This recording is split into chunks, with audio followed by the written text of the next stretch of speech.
So Zombicide Invader is out. The Kickstarter is out. It's out there in retail. And the natural question being a Zombicide enthusiast, I love Modern.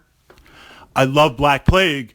What place, the eternal board gaming question, what place is Invader going to have in our collection? If you're new to the Zombicide franchise, what can be expected? And if you're a completionist or you enjoyed the previous series, you're asking yourself, is it worth adding it to my collection?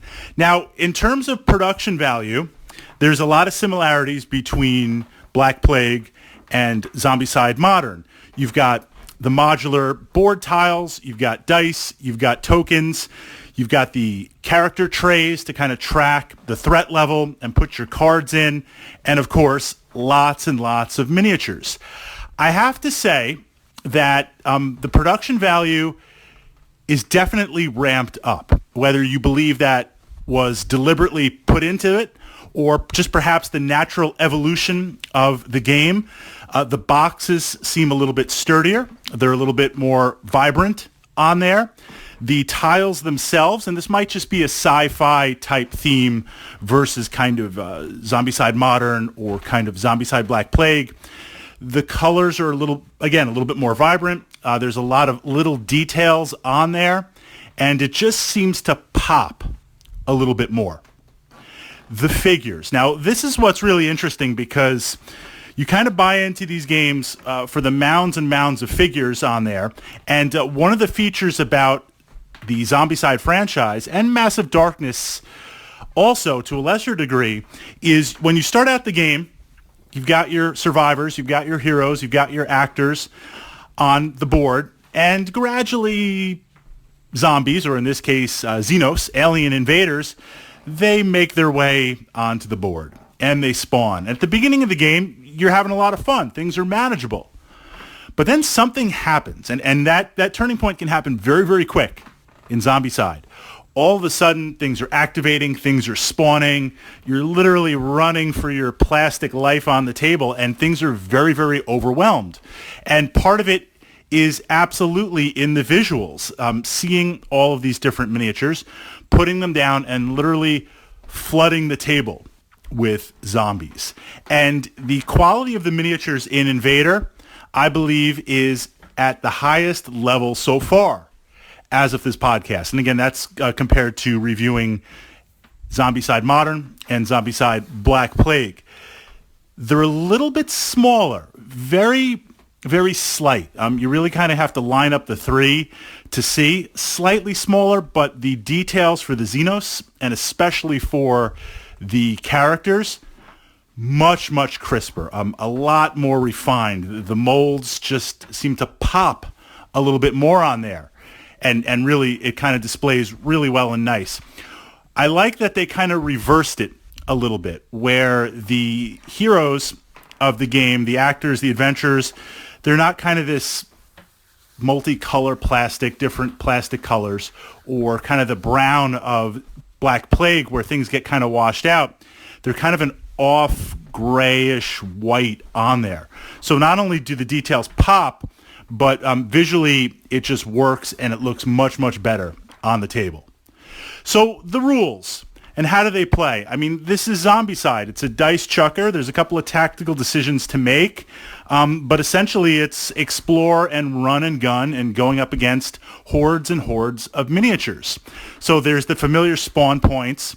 There's the familiar action points where you can decide what you want to do. Things level up in terms of a threat. But I will say that the missions have been refined, and I'm not giving away any spoilers here because the missions don't really play in a campaign, so there's not hidden knowledge, although there is kind of a loose story of how the invasion kind of plays out, but it's designed to play all the missions however and whenever you want. The missions themselves range from just blasting zombies, Xenos, killing abominations, securing certain points on the board, locating certain artifacts, the usual kind of stuff that you expect from there.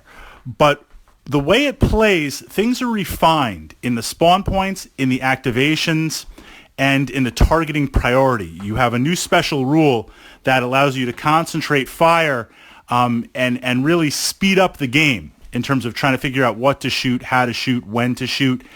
It plays much, much quicker on there. Not that the previous incarnations didn't play fast, but in some of the larger missions with multiple objectives and as lots and lots of stuff is spawning and activating, it's slowed down a little bit.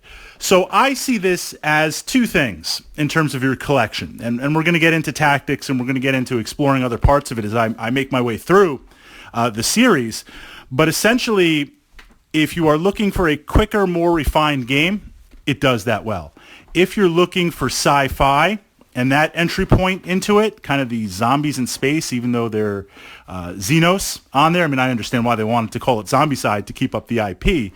But it's occupies, in my opinion, a really fast, quick, interesting miniatures game that we don't see as much sci-fi. I mean, in my collection of games, I've got a lot of games. I enjoy playing a lot of different board games. Sci-fi, I only really have three. I have Zia, which is kind of a space exploration open sandbox. I've got Blackstone Fortress, which is Warhammer 40,000, but that's a new title. That's a new entry that's out there. I've got Space Hulk, which I enjoy, and it's been around for a while.